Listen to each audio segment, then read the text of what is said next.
So ngayon is ituturo ko kung paano gumawa ng ah, package sa Java. So or kung paano gumawa ng package sa VS Code. So ngayon is mag-open tayo ng VS Code. So open natin yung VS Code natin. Pull natin para kitang-kita. So ang gagawin natin is para gumawa ng package is mag-control shift P tayo. So pag nag-control shift P tayo, may lalabas na ito. Lalabas itong create Java project. So ito yung pipindutin natin. So click natin yan. And then wag tayong magki-click dito. So just click enter. Ayan, and then lalabas itong folder natin or file natin. So ngayon is magki-create tayo dito ng file or folder natin para gumawa ng package. So mag-new tayo dito.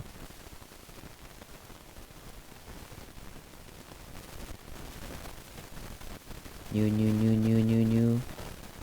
Op. Folder. And then create tayo ng folder na gagawin natin. So ano ba yung gagawin natin is OOP activity. OOP activity Java. Ayan. Destination. Ay, may kapangalan pala to. Wait lang. Rename natin.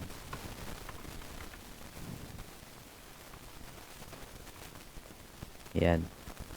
May kapangalan kasi yung kung ano. So ngayon is gumawa ko ng Jerome folder. So pagkatapos natin gumawa ng folder, click lang natin tong select the project location. Click natin yan. And then may lalabas na input a Java project name. So ngayon is dyan natin gagawin yung calculator na project o ano yung gagawin natin. So calculator project. Ayan. Enter natin and then lalabas na yung package ng calculator project natin na ginawa. So ngayon is gagawa tayo ng package sa loob ng source code. So click natin tong source code and then new folder tayo. And then type natin is calculator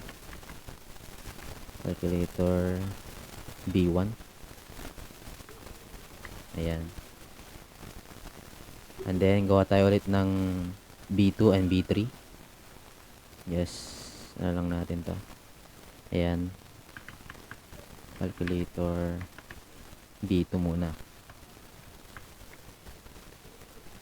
And then sa pa ulit calculator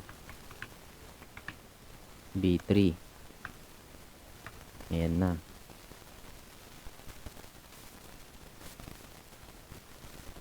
Up. Himay tayo. Hindi siya umano sa ano.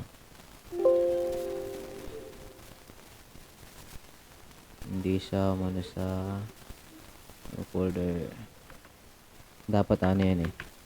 Pupunta sa baba dapat. 3.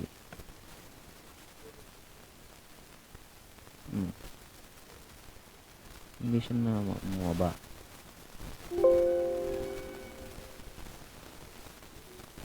Ay, hindi.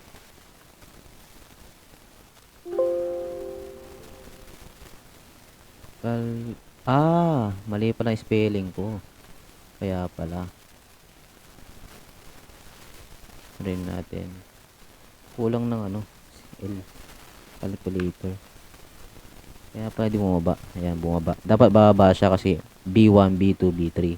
Kasunod dapat siya. And then, ngayon is gagawa tayo ng package sa loob ng B1, B2, B3. So, ngayon, i-click na natin to. Right click and then new file. Then, gawa tayo ng calculator.java.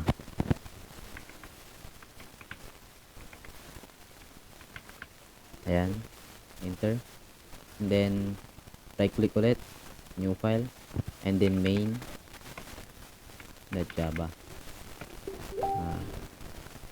Same lang din sa gagawin natin dito sa B2 and B3. Just right click, new file, and then calculator.java,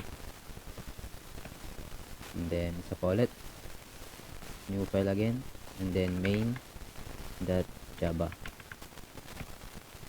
and then dito naman sa B3 same lang din ang gagawin natin dyan. Mag-new file tayo, calculator.java, and then enter, and then click ulit para sa main nya, main.java.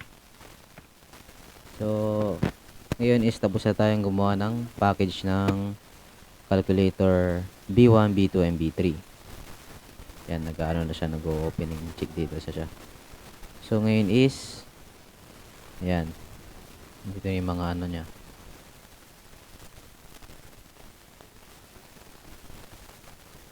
So ganyan ang ganyan po gumawa ng package. May mali, wait lang, meron tayong mali. Calculator the Java missing yung package. Okay, wala siyang package. So ang gagawin natin dyan is ngayon natin yan i-rename natin.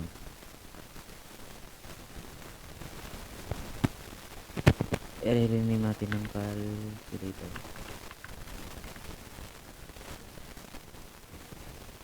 And dito lang din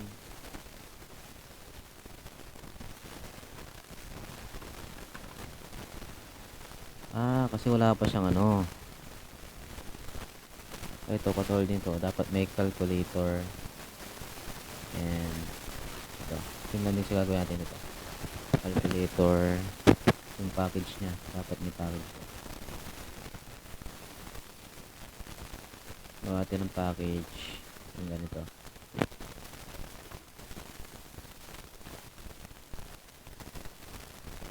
Package B2 dapat. Yan, para hindi siya mag-error. Ito may ano rin. Dapat ito is may package din. Mating kakalimutan yung package. Package is very important. Ayan, para hindi siya mag-error. Package lang din.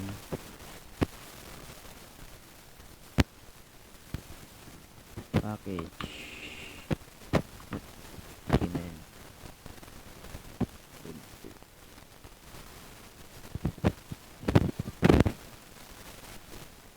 Package 3. Ayan, hindi na siya nag-error. So, ganun gumawa ng package sa Java.